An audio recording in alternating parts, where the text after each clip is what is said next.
Allahumma rahamna bil Qur'an waj'alhu lana imaman wa nuran wa hudan. Alhamdulillahi wahdah wassalatu wassalamu ala man la nabiyya ba'dah wa ala alihi wa sahbihi wa mawalah wala haula wala quwata illa billah. Bapak-bapak yang berbahagia, saya hormati. Assalamualaikum warahmatullahi wabarakatuh. Rasa syukur, alhamdulillah kita tujukan kepada Allah Subhanahu wa taala atas nikmat yang begitu banyak kepada kita pada pagi hari ini, sehingga kita diberi kekuatan untuk hadir dalam satu majelis ilmu yang mana para malaikat sedang menghormati kita, merendahkan sayap-sayapnya untuk kita semua. Mudah-mudahan ini menjadi satu bagian dari wujud tanggung jawab kita dalam mendidik anak-anak kita dan menjadi pemberat timbangan amal ketika menghadap Allah Subhanahu wa taala. Salawat dan salam semoga senantiasa tercurah kepada suri tauladan kita Nabi Muhammad Sallallahu Alaihi Wasallam, pada para keluarga, para sahabat dan pengikut beliau hingga akhir zaman kelak. Amin ya rabbal alamin. Bapak yang berbahagia, pada kesempatan pagi hari ini ada beberapa materi yang mungkin memurojaah, mengulang materi yang sebelum-sebelumnya. Ustadzah Latifah menyampaikan satu modul yang di dalamnya itu sudah terstruktur materi, yang modul ini biasanya dipakai oleh kutab Al-Fatih ya, kalau orang tuanya itu mau memasukkan anaknya ke sekolah tersebut. Jadi mekanismenya itu orang tuanya yang digenahi dulu. Sebetulnya sesuai nggak dengan visi-visi yang dibangun? Cara mendidik anak itu seperti ini, seperti itu, kemudian perannya yang diambil harus bagaimana? Itu sebagai orang tua disadarkan dulu. Baru kalau cocok, ayo kita jalan bareng. Iya. Tapi kalau nggak cocok, nggak apa-apa. Iya, bisa saja. Artinya nggak jadi menyekolahkan gitu. Karena sebetulnya kalau mendidik anak atau menitipkan anak ke sekolah, tetapi orang tua dan sekolah itu tidak satu visi, tidak satu frekuensi, itu susah. Iya, susah. Kenapa? Karena nanti orang tua sekolah ngajari suatu perkara, ternyata di rumah yang diajari perkara yang berseberangan atau berkebalikan. Ini selain juga sukar untuk menanamkan kebaikan pada anak, juga nanti anak akan menjadi bingung. Ini sebetulnya yang mana yang saya anut, seperti itu. Maka bapak-bapak mendidik anak atau menitipkan anak ke sekolah itu perlunya ada satu visi yang sama dengan sekolah, sehingga di awal itu mesti harus ada matrikulasi kalau kuliah itu. Ya, kalau di kampus itu namanya kuliah matrikulasi, kuliah untuk menyamakan persepsi, frekuensi, sehingga nanti ketika mendidik anak-anak itu enggak bertepuk sebelah tangan lah, ya, cintanya itu. Jadi tetap berbunyi tepukannya. Ada 13 tema yang tercantum di dalam modul ini. Yang pertama adalah harmonisasi suami istri. Kemudian peranmu itu surgamu. Ini kecenderungannya kepada ibu ya. Kemudian mengajarkan anak tentang harta, menanamkan tauhid, lalu finansial dalam keluarga. Yang mungkin materi seperti ini jarang kita dapatkan. Jarang kita dapatkan terkait dengan bagaimana mengatur keuangan di dalam keluarga. Ya. Dan Islam itu mengajarkan itu. Ya. Kemudian mengajarkan rutinitas ibadah, mengajarkan halal dan haram, lalu keselarasan rumah dan sekolah. Yang ke-9 berkisah. Ya, penting karena sebagaimana pernah saya sampaikan, kalau peradaban itu dibangun dengan Al-Quran, maka sepertiga dari isi Al-Quran adalah kisah. Oleh karena itu wajib bagi orang tua tahu kisah yang nanti itu akan diceritakan kepada anak-anak saat waktu-waktu yang berharga atau mau tidur, ya mau tidur. Hampir setiap hari, iya saya bacakan buku kepada anak saya yang mau tidur. Tapi harus berbagi bapak-bapak, karena anaknya 3, sehingga ternyata berbagi ayah itu tidak mudah. Iya, bukan berbagi suami ya, tapi berbagi ayah. Ternyata kok rasa-rasakan kok tidak mudah. Ada kecemburuan dari salah satu anak yang lain ketika saya bersama dengan mbaknya, yang tengah, yang kedua, yang terakhir.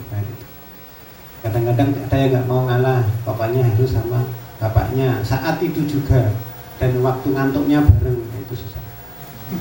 Iya. Nah, pinter-pinternya kita memahamkan anak untuk dapat berbagi bapak ya, berbagi bapak, berbagi ayah,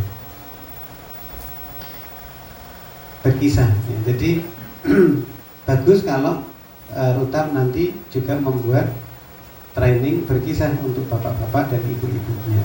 Otomatis berkisah bukan mendongeng ya. Kalau dongeng itu kecenderungannya isinya tidak nyata. Dongeng sebelum tidur biasanya tidak nyata. Kadang-kadang malah justru diceritani demit atau hantu. Ya. Dan mengancamnya kan kadang-kadang pakai hantu. Ya. Jangan kesana nanti ada momok misalnya gitu. Ya. Nah itu justru mengerosikan ya, mengikis akidah ya anaknya. Tentu juga itu menjadi satu sinyal kalau orang tua itu mesti pernah atau setidaknya tahu kisah. Apa yang minimal diketahui kisah hidup Nabi Shallallahu Alaihi Wasallam, sirah nabawiyah. Buku yang paling gampang untuk dibaca oleh kita adalah Ar-Rahiqul Maktum, ya, Ar-Rahiqul Maktum atau yang menulis Syekh Syafiur Rahman Al-Mubarakfuri, ya, Sirah Nabawiyah. Itu buku yang paling terkenal, paling populer ya, paling populer. Silahkan bapak-bapak hatamkan, ya, bisa menggunakan waktu Ramadan untuk mempunyai target-target khataman buku, Pak. Ya, bukan hanya khataman Al-Quran. Iya. Tapi tidak harus khatam kok Pak kalau Ramadan itu. Tidak harus khatam. Yang penting ada interaksi dengan Al-Quran secara periodik dan konsisten. Ya. Kemudian yang ke-10 adalah mengajarkan Quran dan zikir. Lalu yang ke-11 hukuman di dalam Islam. Bagaimana kaidah-kaidah kita menghukum anak-anak kita. Kemudian yang ke-11 13 keteladanan orang tua. Lalu yang terakhir adalah perbedaan mendidik anak laki-laki dan perempuan. Ya, nah itu tema-tema yang dibawakan oleh modul ini. Lewat komunikasi WhatsApp, beliau Ustadzah Latifah menyampaikan bahwa pada kesempatan hari ini kita akan menyampaikan tentang materi menanamkan tauhid pada anak. Sebenarnya kemarin sudah kita sampaikan ya terkait dengan itu. Namun kita akan sampaikan dengan pendekatan yang mungkin berbeda ya, dengan atau menyesuaikan dengan modul yang ini. Nanti akan saya bacakan Bapak Ibu, dan mohon maaf belum sempat menyalin ini untuk dibagikan kepada Bapak Ibu karena keterbatasan waktu. Semalam itu sudah mulai saya salin, mulai dapat 1 halaman, tapi kemudian di WA teman-teman remaja di kampung ya, diminta untuk nemeni rapat karena mereka mau menyiapkan Ramadan ya, menyiapkan Ramadan, sehingga Abi ini sudah pada datang, tolong minta ditemani gitu. Itu dulu memanggil Abi karena dulu waktu mereka TK SD itu TPA-nya sama saya. Jadi kemudian sampai besar pun mereka sudah bekerja masih manggil kayak gitu. Iya. Jadi alhamdulillah ya, patut kita syukuri. Dan saya kalau dipanggil anak-anak itu, teman-teman remaja itu kadang susah untuk nolak ya. Susah untuk nolak karena mereka butuh orang tua yang ngomong ya, butuh orang tua yang ngomong, karena bisa jadi di rumah itu tidak mendapatkan telinga untuk mereka menceritakan segala sesuatunya. Bisa dipahami ya Bapak-bapak ya. Karena anak muda zaman sekarang itu kuncinya kok gampang gitu. Yang pertama didengarkan apa yang mereka mau, kemudian dipenuhi apa yang mereka mau. Iya. Iya. Judul ini adalah menanamkan tauhid pada anak. Iya. Beliau penulis menyampaikan di dalam artikel ini mengutip atau menukil satu sejarah ya, bahwa rujukan dunia pendidikan pada saat ini adalah ada seseorang yang dinamakan Rasul, Cici Rasul. Kalau ditulisan dibaca dengan letter luck itu Rausseau, ya, Rasul. Ya. Nah, dalam pendidikan Barat itu ada satu konsep bahwa anak-anak itu tidak boleh dikenalkan tentang ketuhanan kecuali telah mencapai usia 18 tahun. Jadi konsep-konsep yang sifatnya gaib itu tidak boleh dikenalkan sebelum usia 18 tahun.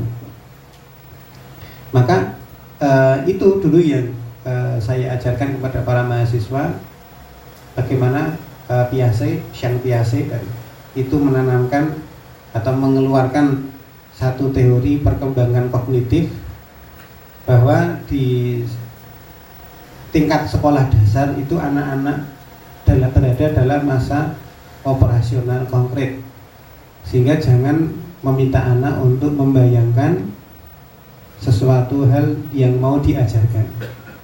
Terutama tidak boleh mengajarkan hal yang abstrak, karena anak itu sifatnya pada masa-masa pemfungsian indera dengan maksimal.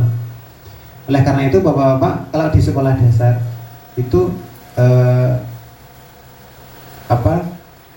pembelajaran itu sering sekali menggunakan alat peraga. Nah, di bawahnya di usia TK itu terlebih lagi, ya itu lebih lagi. Ini ilmu pendidikan Barat. Jadi kalau ngajari anak-anak sebelum usia sekolah dasar itu sensor motoriknya yang itu dikuatkan. Maka banyak yang namanya alat permainan edukatif yang melatih motorik halus, motorik kasar, dan inderanya. Mata, telinga, nah itu dilatih sejak dini. Oleh karena itu, pendidikan Barat tidak mengajarkan konsep ketuhanan pada waktu kecil. Yang abstrak-abstrak itu tidak diajarkan. Iya. Nah, sementara iya, ajaran ini menyamakan antara yang abstrak dengan yang gaib. Ya, padahal keduanya berbeda. Ya, keduanya berbeda karena yang gaib itu ada. Ya, yang gaib itu ada. Sementara yang abstrak itu belum tentu ada. Nah, yang gaib itu memang sudah ada, ditanamkan oleh Allah Subhanahu wa taala sejak anak-anak lahir. Maka ketika anak di dalam rahim itu ditanya oleh Allah Subhanahu wa taala, alastu birabbikum, apakah kamu bersaksi bahwa aku ini Tuhanmu? Qalu bala syahidna. Lalu kita ketika dalam rahim mengatakan, ya, saya mempersaksikan. Oleh karena itulah maka kita lahir itu dalam keadaan punya fitrah keimanan, fitrah tauhid. Sehingga kalau anak-anak usia 3 tahun ditanya, meskipun belum diajari, Pak, Allah itu di mana, mereka akan menunjuk ke atas tangannya atau mengatakan ke atas kalau mereka itu sudah bisa bicara. Itu fitrah. Iya. Jadi repot kalau ada satu pemahaman atau sekte yang mengatakan Allah itu ada di mana-mana. Nah, itu susah lagi. Ya, nanti kita berdoa tidak mengangkat tangan ke atas, ya, tapi harus menggerak-gerakkan tangan ke atas, ke samping kanan, kiri, ke bawah. Gitu. Karena Allah itu ada di mana-mana. Jadi siapa tahu nanti Allah di depan saya, di samping saya. Itu juga Bapak-bapak akan mungkin menemukan di media sosial atau di apa ya, di berita atau dalam pergaulan kita ada yang mengatakan Allah itu ada tanpa tempat, ya, karena Allah itu tidak membutuhkan tempat. Ya. Allah itu maha kuasa sehingga Allah tidak membutuhkan bertempat. Padahal jelas kita membaca bahwa kursi Allah itu adalah tempat kakinya Allah, sementara arsy itu adalah singgasananya Allah, dan Allah bersemayam di atas ars. Ar-Rahmanu 'alal arsy istawa di surat Toha. Jadi ini hal yang secara fitrah itu diperoleh anak-anak sejak lahir. Nah, penanaman tauhid ini merupakan pondasi paling penting di dunia pendidikan Islam. Inilah pondasi semua kebesaran Islam dan muslimin. Ya, maka mesti ini menjadi satu hal yang menjadi target orang-orang yang takut kalau generasi muslim ini kuat akidahnya. Sehingga kita bisa lihat, Pak, orang tua itu tidak atau jarang menanamkan hal ini kepada anak-anak mereka. Bahan obrolannya pun itu jarang menyentuh sisi-sisi akidah. Anak sekolah, anak yang berusia PAUD, sementara mereka itu sudah bisa diajak bicara, sudah bisa mendengar, sudah bisa diajak berbincang-bincang. Usia 3,5 itu kan sudah bisa diajak berbincang-bincang ke atas itu.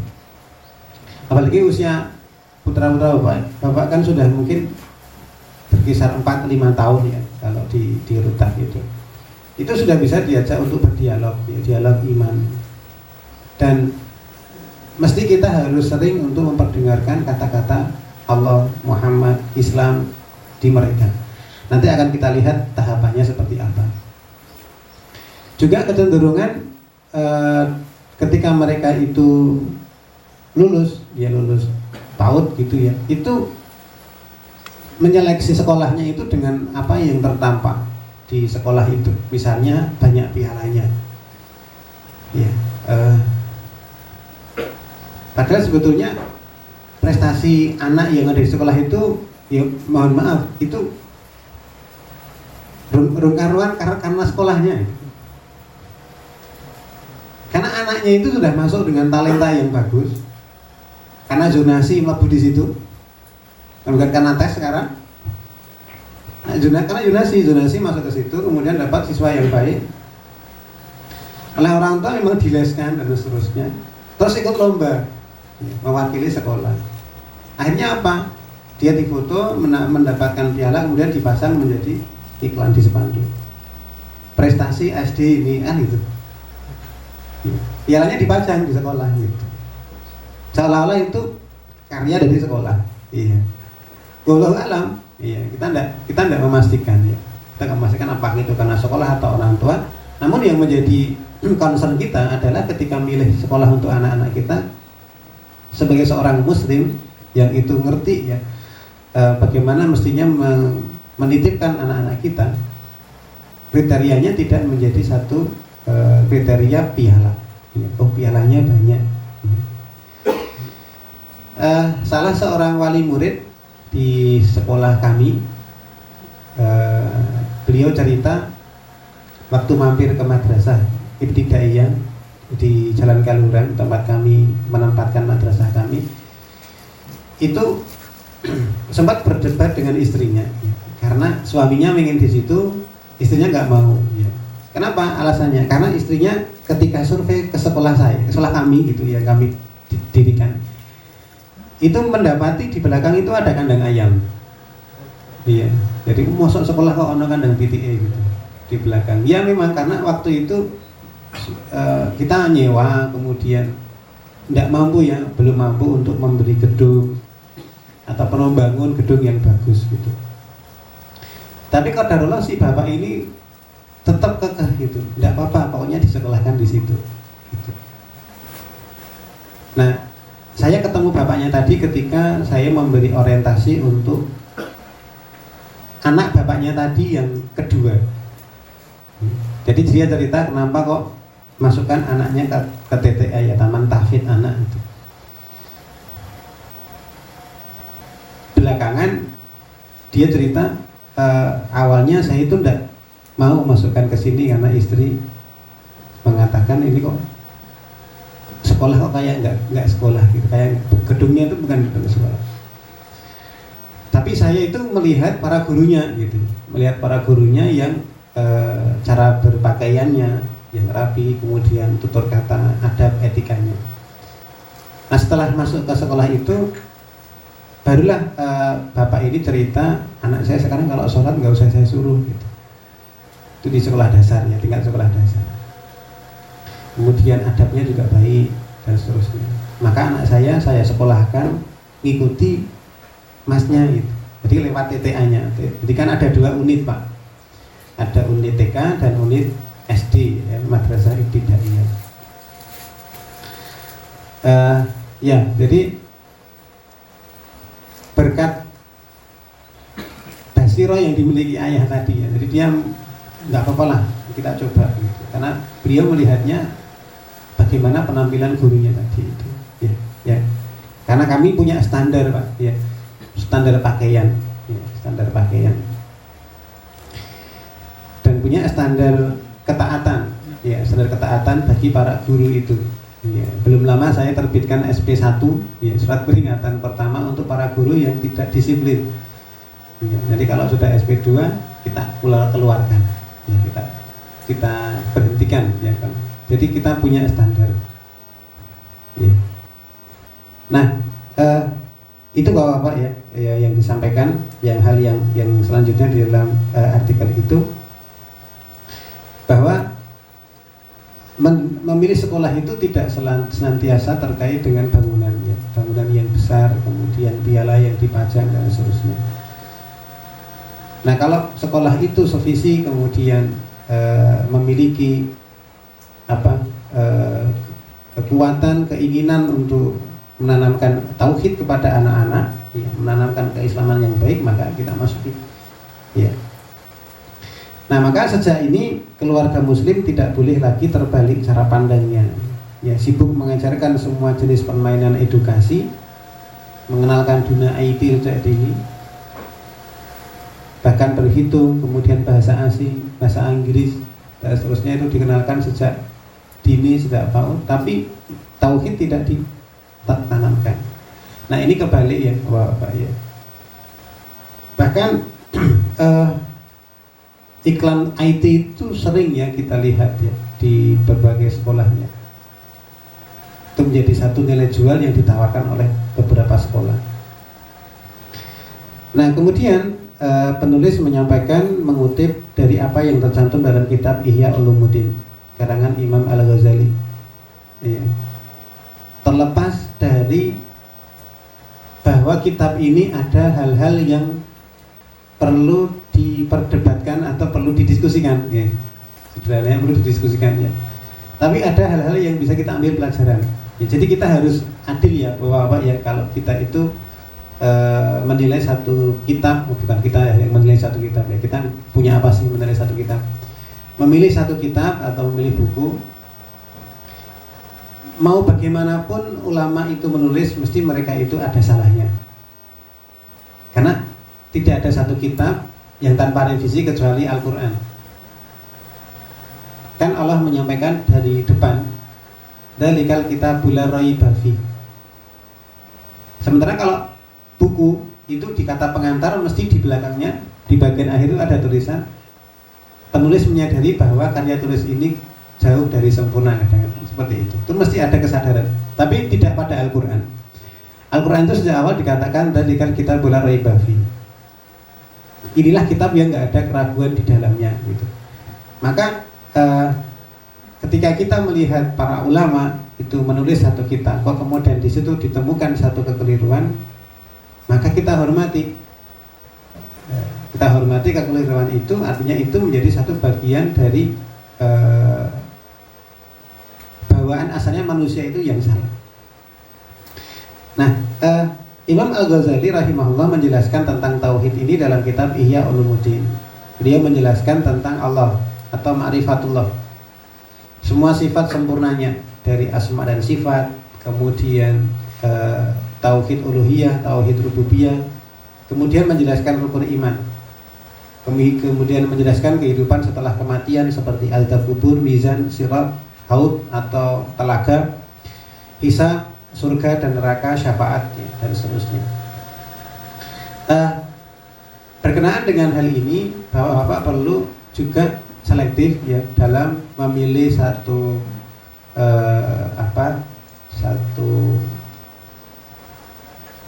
jamaah atau guru atau apapun ya yang itu tempat mengambil ilmu, karena ada beberapa ya, ada tidak semuanya ya yang itu kadang-kadang terselip satu ajaran yang kurang sesuai dengan apa yang diajarkan oleh Rasulullah SAW. Seperti misalnya pernah saya ketemu dengan seseorang yang itu jamaahnya itu di Indonesia banyak memiliki pengikut ya. Saya tanya ke orang tersebut, kalian itu yakin nggak ada yang azab kubur? Nah kemudian orang itu yang dia menjadi petinggi di kelompok itu mengatakan, kami yakin tapi tidak dengan keyakinan, tapi dengan dzon yang kuat. Dzon yang kuat itu dugaan yang kuat, bukan 100% yakin. Padahal kalau masalah akidah itu tidak punya pilihan ya, yakin atau tidak yakin. Nah ya alhamdulillah secara legal itu orang masa sudah dibubarkan ya oleh pemerintah. Tetapi karena orangnya itu ya orangnya kan masih ada.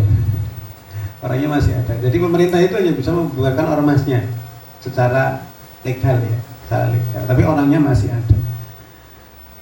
Cuma ada akidah yang agak sedikit perlu dikoreksi gitu ya, karena keyakinan mereka terhadap azab kubur itu tidak sempurna. Iya, jadi mereka meyakininya itu zon yang kuat gitu. Kenapa? Karena didasarkan dengan hadis ahad. Bapak-bapak pernah mendengar hadis ahad? Belum. Hadis ahad itu hadis yang diriwayatkan tidak mencapai derajat mutawatir. Biasanya diriwayatkan oleh 1, 2, 3 orang sahabat yang mendengar dari Rasulullah SAW. Nah, salah satu contoh hadis ahad yang periwayat dari sahabat itu tidak mencapai derajat mutawatir. Mutawatir itu biasanya puluhan atau sampai ratusan. Itu hadis innamal a'malu binniyat. Nah, itu hadis ahad. Itu kalau dalam masalah akidah, orang-orang tadi itu tidak mau memakainya karena itu merupakan hadis ahad. Hadis yang diriwayatkan tidak sampai derajat mutawatir. Cuma Imam Bukhari dan Imam Muslim meriwayatkan. Sehingga apapun yang datang, kalau itu diriwayatkan oleh Imam Bukhari dan Imam Muslim, sudah itu pasti sahih. Iya, pasti sahih meskipun hadisnya ahad. Dan itu merupakan hadis ahad yang mendengar cuma Umar bin Khattab. Karena Umar bin Khattab mengatakan sami'tu Rasulullah sallallahu alaihi wasallam yaqulu. Nah, gitu. Jadi Umar sambil menunjuk telinganya. Sami'tu gitu. Nah, itu yang mendengar hanya Umar bin Khattab. Kita sering mendengarnya kan innamal a'malu binniyat. Nah, itu hadis ahad.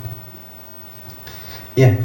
Nah, lalu setelah menjelaskan tentang Allah dan rincian-rincian rukun iman, kemudian Imam Al-Ghazali mengatakan, ketahuilah bahwa semua yang kami jelaskan tentang akidah itu harus dihadirkan untuk anak-anak di awal pertumbuhannya untuk dia hafal. Saya ulangi ya Bapak-bapak. Ketahuilah bahwa semua yang kami jelaskan tentang akidah itu harus dihadirkan untuk anak-anak di awal pertumbuhannya untuk dia hafal. Bukan dipahami, Mak. Ya, tapi dihafalkan. Selanjutnya terbuka sedikit demi sedikit di usia besarnya. Maka urutannya Bapak-bapak, yang pertama al-hifz atau menghafal. Yang kedua al-fahm atau pemahaman. Yang ketiga al-i'tiqad atau ikatan. Yang keempat al-iqan atau keyakinan. Kemudian yang terakhir, yang kelima adalah tasdik atau membenarkan.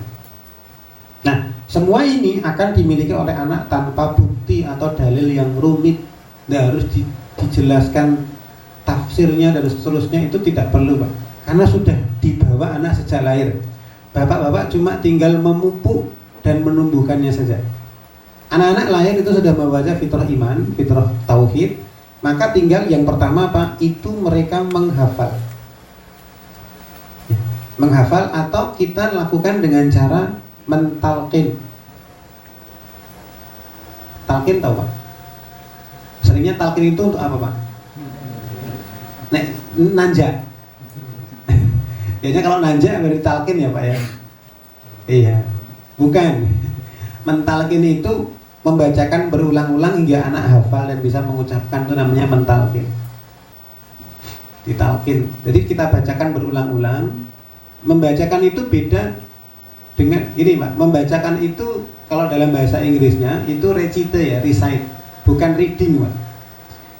Reading itu membaca tapi membuka buku, itu namanya reading. Kalau recite itu membaca tanpa membuka buku. Kita menyebutnya tala atau tilawah.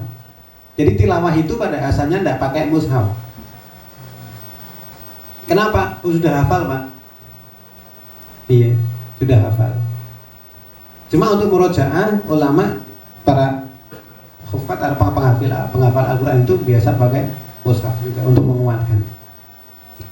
Nah, ini yang pertama Pak, kita talqin anak-anak kita. Kapan? Sejak mereka lahir. Atau bahkan kalau sudah kebacut lahir ya Pak. Kalau masih di dalam rahim, maka di dalam rahim oleh ibunya. Nah, bapaknya ngapain? Yang ngajak ngobrol anaknya yang di dalam rahim itu, dilus-lus perutnya, kemudian dipanggil. Nah, gitu. Tahukah engkau? Nah, terusnya atau dibacakan ayat-ayat Al-Quran. Sejak ditiupkannya ruh, anak itu bisa merespon. Iya, meskipun masih dalam rahim. Lalu lahir, nah maka itu sering ditalkinkan. Kapan? Misalnya ketika bapaknya memandikan. Yang memandikan juga bapak ya. Kalau lahir itu ada yang belum pernah mandikan anak ketika usianya 2 hari. Yaudah, kalau habis dari rumah sakit itu berapa hari usianya? 3 hari ya. Kan di rumah sakit paling 1 hari toh kalau lahirnya normal.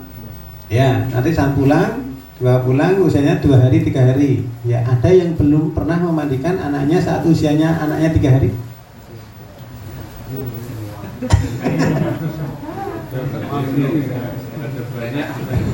Atau ada yang pernah lah, itu ada yang pernah berarti. Iya. Kalau di rumah saya frekuensi memandikan bayi itu lebih banyak bapak. Artinya saya yang lebih banyak memandikan itu. Kenapa? Karena kalau nggak saya yang memandikan, waktu untuk saya bersama anak-anak itu kapan kan gitu. Kadang-kadang susah untuk mencarinya. Sudah, saya tidak menyusui kan? Yang menyusui ibu. Karena saya nggak bisa menyusui, maka gantinya itu ya saya yang memandikan. Iya. Apa ya? Gemeter apa ya Pak? Junjungnya itu enteng kok itu Pak. Oh, masih kecil. Iya, enteng. Kan cuma dicemplungin di ember itu, kemudian dilap, kasih sabun, dipate itu nek misalnya banyu itu ya merem dewe kok itu. Orang kok terus kemudian gini itu enggak. Dia itu otomatis sudah merem sendiri. Orang bayi usianya 12 jam Pak, itu ketika nggak sampai 12 jam, 3 jam, itu bayi ketika ditempelkan ke ibunya, itu dia itu nyari nenek Pak. Itu nggak ada yang ngajari. Jadi begitu lahir, ditempelkan ke ibunya, itu dia udah merem sambil mencari nenek mau mimi, gitu. Iya. Lihat nggak Pak dulu? Ya. Ya, kalau misalkan melahirkan lagi itu ditemani tau Pak sampai keluar itu ditonton gitu. Iya. Ya, itu seru Pak itu Pak. Iya, seru. Mudah-mudahan Allah izinkan untuk kembali melihatnya ya Pak ya. Amin. Atau sudah Pak? Ya baik. Nah itu caranya Pak. Jadi usianya sekarang berapa? Putranya 4-5 tahun ya. Berarti itu ditalkinkan. Ya, ditargetkan kalau sudah usia 4 tahun itu berarti sudah selesai. Insya Allah sudah beres ya. Sudah selesai. Kalau belum ya berarti disering-sering gitu. Nah, yang pertama tidak butuh dalil Pak, yang jelas. Jadi tidak usah kemudian mengatakan pada anak-anak kita itu lihat mega yang ada di atas, kemudian hujan itu turun dari Allah yang menurunkan. Allah berfirman, tidak usah. Tidak perlu. Anak-anak tidak butuh itu. Ya, karena mereka sudah otomatis percaya itu Pak, karena sudah dibawa. Nanti Pak, kalau mereka sudah mulai memahami, baru kita sampaikan ayat, arti dan maksudnya. Kapan? Setelah usia sekolah dasar masuk. Ya, kalau usia PAUD tidak perlu. Ya. Setelah kalimat itu terulang dengan sendirinya di lisan mereka, maka barulah langkah berikutnya adalah pemahaman. Ya. Nah inilah kekeliruan pendidikan Barat yang mendahulukan memahami dulu baru dihafalkan. Seperti paham dulu, nanti ngapal ke carry. Loh gimana mereka memahami mau ngapal aja enggak? Iya. Jadi ada dan saya juga menerima itu dulu. Kalau yang penting paham dulu, nanti menghafalkannya belakangan. Enggak gitu. Ya. Dalam konsep-konsep tauhid hafal dulu. Hafal dulu nama-nama asma Allah, kemudian sifat Allah, peran Allah, ya, bahwa kita ini hidup karena Allah dan seterusnya. Itu yang penting hafal dulu. Mereka paham itu nanti. Karena yang penting itu kita tanamkan pada mereka hal tersebut, ya, masuk ke dalam jiwa mereka. Iya.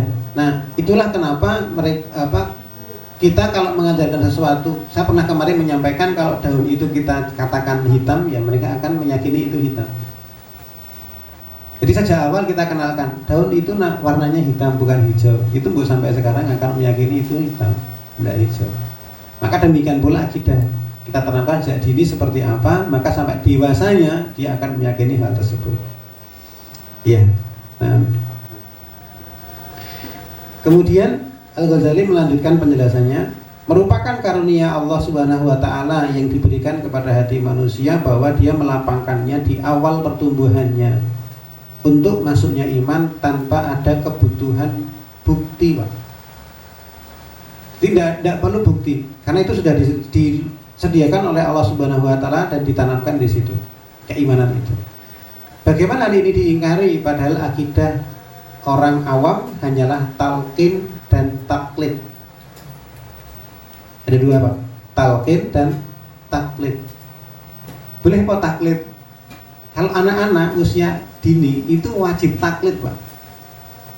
Yang nggak boleh itu bapaknya taklid tapi buta. Itu nggak boleh karena sudah punya kemampuan untuk ngaji, untuk menuntut ilmu.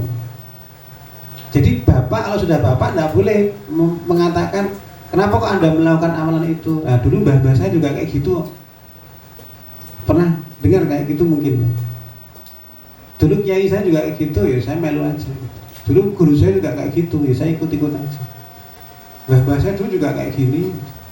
Tapi tidak pernah mengetahui dalilnya apa yang tercantum dalam Al-Quran dan Sunnah. Maka Pak, kalau beramal itu tahu dalil dulu baru beramal. Dan nanti amalnya sedikit itu yang berdalil. Wong yang pakai dalil saja, kita itu susah untuk mengikutinya. Coba kalau kita hitung sedikit demi sedikit ya. 1, sholat wajib 5 waktu di masjid. Itu saja. Ada yang istiqomah? Susah kan? Sholat berjamaah 5 waktu di masjid. Awal waktu, wes. Sholat berjamaah ke masjid awal waktu tanpa ketinggalan takbiratul ihram imam. Loh itu sederhana. Di situ aja gitu. Nggak usah muluk-muluk target itu Pak. Tapi itu telaten. Dikurangi lagi nanti. Ya masbuk, ya wes masbuk. Masbuk berarti telat. Ya telat. Apalagi nanti berjamaah tapi melandang dari waktu. Kan tepat waktu bukan awal waktu. Kalau tepat waktu kan di waktunya antara berarti sholat zuhur jam 1:30 itu tepat Iya, tepat waktu, betul Pak. Iya, tepat waktu, bukan di awal waktu. Fil waktiha itu tepat waktu. Kalau alal waktiha itu tepat waktu gitu. Bukan fi awali waktiha. Kalau di awal waktu bareng takbiratul ihramnya sama imam. Iya. Tapi di tengah-tengah itu enggak apa-apa, itu maksudnya ya nek kepeksa tetapi jamaah. Iya, kalau bisa kayak gitu. Itu wajibnya. Jelasnya itu contoh dalilnya Pak. Lalu yang kedua apa? Sholat rawatibnya. Jelas itu 12 rakaat, ada dalilnya. Sholat duha. Lalu yang paling kuat untuk membina jiwa adalah sholat qiyamul lail atau tahajud. Yang tidak bisa tahajud tidak apa-apa, 1 rakaat sebelum tidur. Wes dihentikan sampai di situ aja Pak. Nah, itu pun itu kadang kita lewat. Ya, itu lewat. Belum lagi zikirnya. Zikir pagi dan petang. Sampun Pak. Kalau belum nanti baca zikir pagi petang di depan anak-anaknya dikeraskan Pak. Belum hafal membaca. Tidak bisa baca Al-Qur'an, latine. Gitu, dihafalkan. Karena Pak zikir pagi petang itu adalah tameng. Tameng suatu ketika ada dukun Pak. Dukun apa tukang sihir sama ya, saya suka nyantet. Dukun itu ternyata tarifnya bermacam-macam. Ya, ada yang ratusan ribu, jutaan sampai 300 juta. Yang 300 juta itu setengah jam mati Pak. Nek nyantet. Dan itu dilakukan antar saingan politik, antar caleg misalnya. Nah itu harganya segitu Pak. Ini yang cerita dukunnya sendiri Pak. Yang cerita dukunnya sendiri. Yang 300 juta itu nyerangnya jantung. Nyerangnya jantung kemudian membuat bengkakan di jantung kemudian meledak, artinya pecah, mati. Waktunya berapa? Setengah jam aja udah cukup. Gitu. Nah kalau 10 jutaan ya bisa 10 juta tapi ya nggak sampai mati. Iya, nanti macam-macam. Iya. Dan itu sering berhubungan dengan kejiwaan seseorang. Misalnya ketika orang itu keluar, di luar itu ada kembang. Kan stres itu Pak. Begitu masuk keluar rumah pagi-pagi itu, ini ono kembang ditaburkan di depan rumah saya ya. Ada apa ya gitu. Itu udah mulai stres di sini. Nah itu sudah mulai masuk sihir itu Pak. Ya. Nah dukun ini tobat karena pernah suatu kali melakukan sihir atau santet gitu, tapi kembali Pak. Ya. Kan yang kalau hari Selasa itu pekan lalu, hari Selasa pekan lalu itu saya diwaduli seorang santriwati yang rumahnya itu kalau malam itu ono jeblukan di atas atapnya. Iya, jadi dikirim 2 gitu ke atas. Nah, saya mana tadi?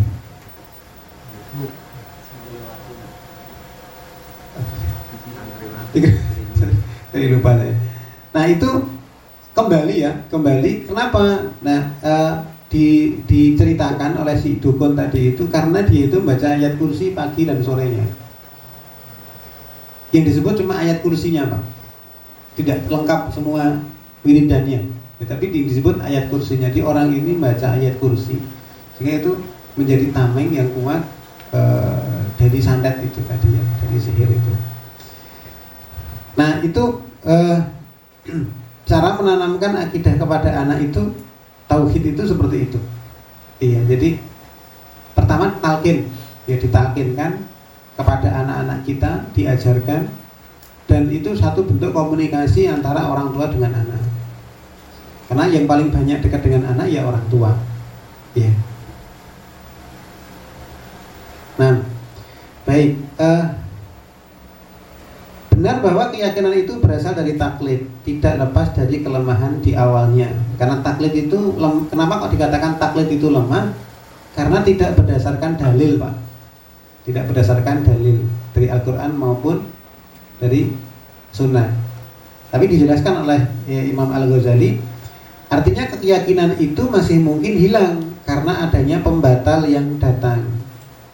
Sudah diajari orang tuanya, tapi bisa jadi itu tererosi, terkikis oleh lingkungannya. Maka perlu penguatan dan penetapan dalam jiwa anak dan orang awam agar teguh dan tidak goncang.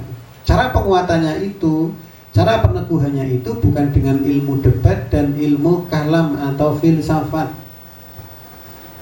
Ilmu yang paling banyak debatnya kan ilmu filsafat. Tapi meskipun di dalamnya ada logik pikir, ya, cara berpikir. Orang yang sering kita lihat di medsos dalam logik pikir itu siapa? Rocky Guru. Ya lumayan sih, Pak. Ya, untuk mengasah cara pikir gitu. Meskipun ada beberapa hal yang bisa diperdebatkan dari sisi Islam. Penguatan dan peneguhannya dengan cara, kata Imam Al-Ghazali, tilawah Al-Quran dan tafsirnya. 1.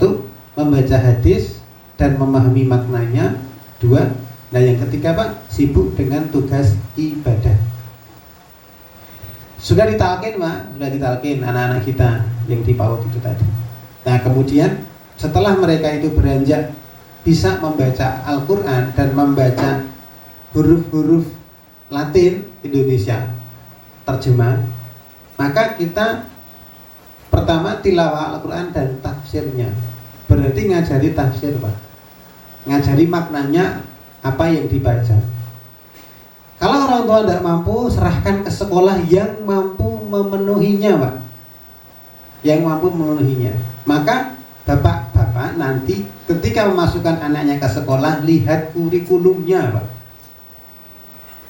Lihat kurikulumnya, berapa porsi mereka diajari agama dari mapel-mapel itu. Iya, berapa porsi mereka diajari agama dari mapel-mapel itu. Ilmu duniawi itu bisa terkejar kok, Pak, kalau masalah ilmu duniawi. Tapi kalau bapak luput, kita luput sebagai orang tua mengajarkan ilmu agama kepada anak-anak kita, aduh le dandani Pak angel, Pak, itu dan butuh waktu. Ngajari hukum Newton itu cepat, Pak. Gaya, terus apa lagi ya?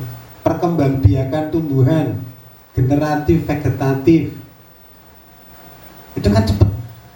Satu kali dijelaskan aja udah paham itu. Tapi juga kita mengajari, nak, Islam itu, Allah itu memerintahkan kita untuk jujur. Kayaknya kita semua yang duduk di sini pernah punya pengalaman dibohongi anaknya. Kayaknya loh ya, wallahu alam. Mudah-mudahan tidak. Tapi mungkin pernah anak itu berbohong. Nah, itu menunjukkan kalau mengajarkan ilmu agama dan prakteknya itu tidak semudah yang kita pikirkan. Nggak semudah kalau kita mengajarkan ilmu duniawi pada anak-anak. Allah memerintahkan kita sholat 5 waktu. Nah nanti kita lihat usia-usia anak itu beranjak bertambah, mereka bisa nggak sholat tanpa kita suruh. Nah kayak gitu. Kemudian membaca hadis dan memahami maknanya. Lalu yang terakhir ini, Pak, sibuk dengan tugas ibadah. Nah sibuk dengan tugas ibadah itu perlu keteladanan dari orang tuanya. Iya. Dengan demikian maka akidahnya akan terus bertambah kokoh dikarenakan pendengarannya terus diketuk dengan dalil Al-Quran dan pelajaran dalam hadis yang dengannya terbitlah cahaya ibadah dan cahaya menyaksikan orang-orang soleh. Siapa yang disaksikan anak-anak? Orang tua. Dia punya figur orang soleh di rumah. Oh, bapak saya itu sholat sregep di awal waktu. Kalau sholat itu disiapkan dengan baik, pakai pakaian yang bagus, wangi, ya kayak gitu. Anak bapak saya itu suka baca Al-Quran loh. Tiap hari bapak saya baca Al-Quran. Bapak saya juga sering ngajari saya zikir pagi sore, nemeni saya zikir pagi sore. Kalau malam suka mengingatkan saya, udah witir belum? Ya, nah itu bapak itu kayak gitu pak, ya di rumah.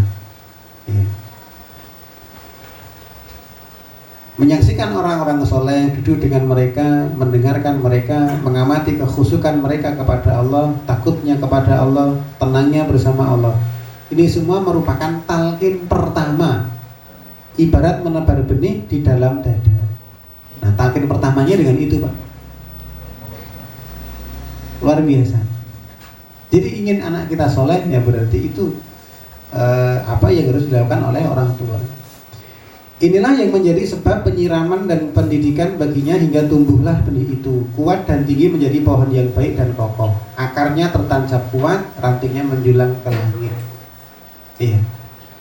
Nah itu apa yang dilakukan orang tua.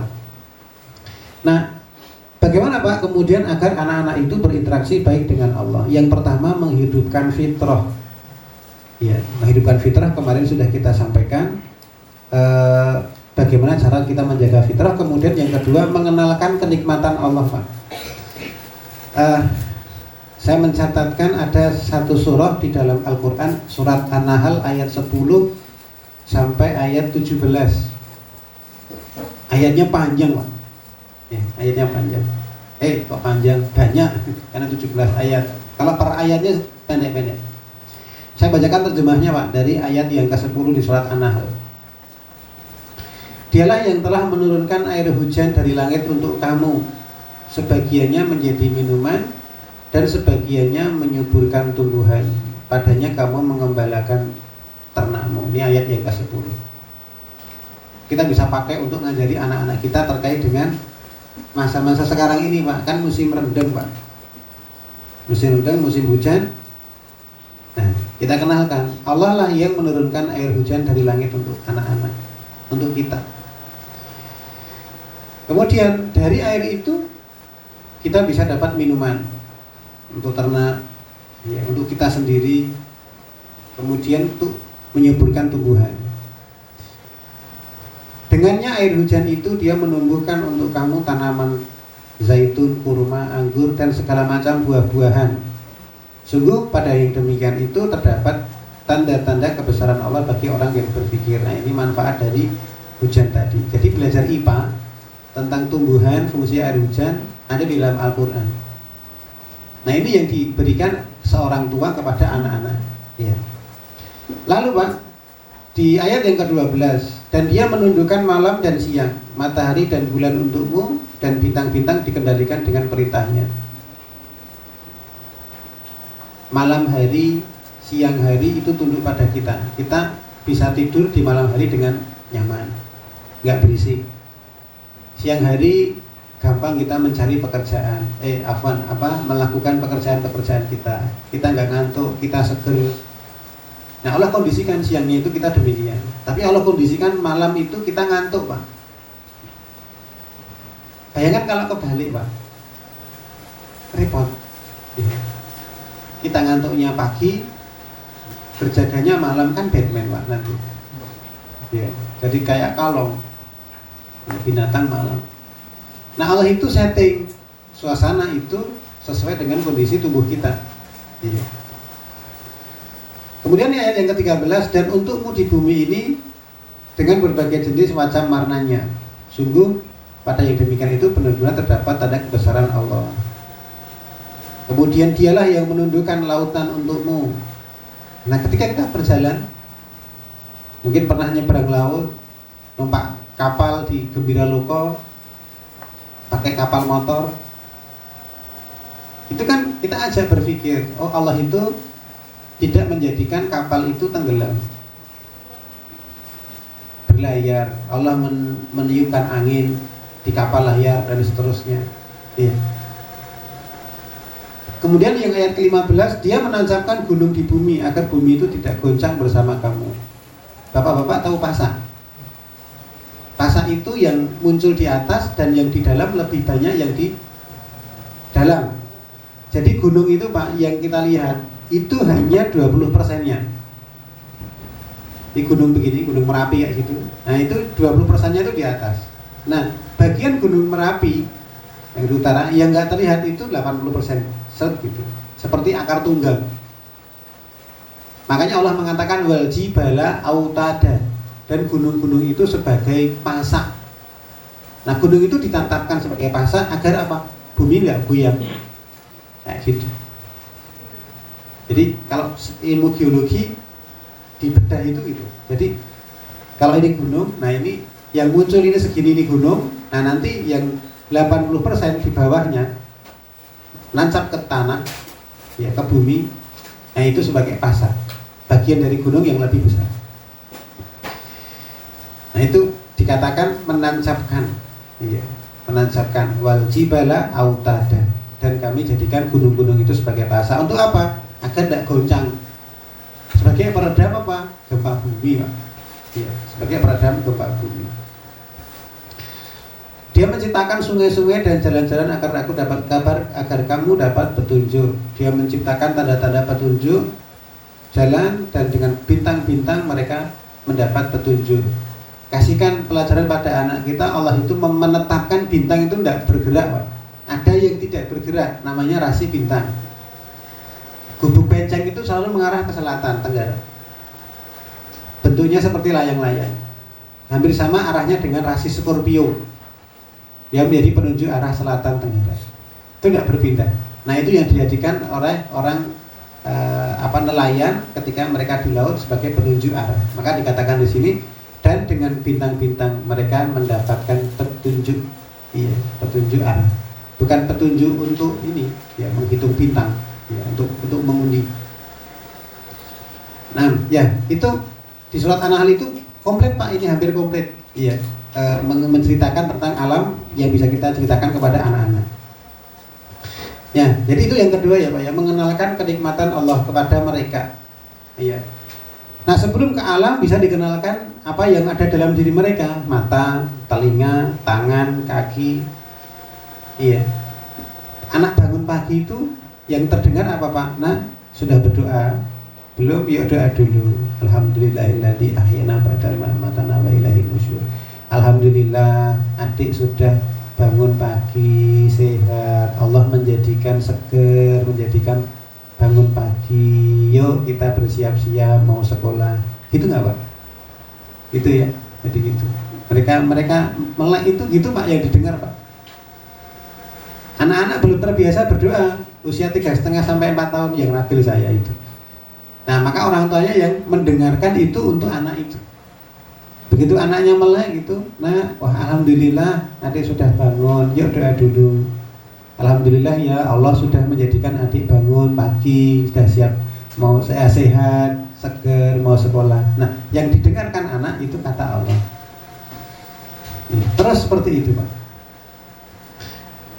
Agar apa? Agar mereka itu diawasi oleh Allah. Iya, merasa diawasi oleh Allah, dekat dengan Allah, namanya muraqabatullah. Iya. Lalu yang terakhir, latihlah ibadah-ibadah. Yang keempat, latihlah ibadah-ibadah wajib. Nah ini dengan pembiasaan Bapak-bapak sekalian. Kemarin sudah saya sampaikan, ya, terkait dengan batas 7 dan 10. Lalu yang terakhir, kisah-kisah tauhid itu kita bacakan atau kita ceritakan kepada anak-anak kita. Jadi mungkin bisa diusulkan ke Rutab atau kemanapun ya, Pak, ada majelis sirah, Pak, majelis kisah. Ya, majelis kisah yang Bapak-bapak bisa belajar. Meskipun ya kalau mau ya di YouTube itu banyak ya, Pak. YouTube banyak. Cuma saya nggak terlalu menyarankan ya, Pak, kalau ngaji itu dengan majelis YouTube ya, majelis MP3 gitu ya, karena kan YouTube itu nggak bisa kita tanya, Pak. Ustadz yang ngasih pertanyaan itu kan nggak bisa mengklarifikasi dan seterusnya gitu. Tapi itu pun mencukup, insya Allah ya, kalau kita bisa selektif untuk memilihnya karena gini, Pak, YouTube itu masuk semuanya ya, Pak, ya. Islam ya masuk, Syiah ya masuk gitu. Jadi kita perlu saring ya, kita perlu saring ketika kita mengambil ilmu dari YouTube ataupun dari buku. Iya. Baik, itu yang bisa saya sampaikan pada kesempatan pagi pagi siang hari ini. Untuk selanjutnya sebagaimana nanti dicantumkan di dalam materi-materi di sini, mengikuti tema-tema yang sudah diurutkan. Ini sebetulnya materi dalam akademi orang tua, Pak. Akademi orang tua bagi orang tua yang akan menyekolahkan anaknya. Mudah-mudahan bermanfaat. Afwan, kita tidak bisa diskusi pada kesempatan hari ini karena jam 10 harus sampai rumah, sudah harus berangkat lagi. Jam 10 harus sudah berangkat lagi bersama keluarga. Wallahu ta'ala wa sallallahu ala nabiyina Muhammad wa ala alihi wasallim. Assalamualaikum warahmatullahi wabarakatuh. Waktu saya kembali. Allahumma rahamna bil Qur'an waj'al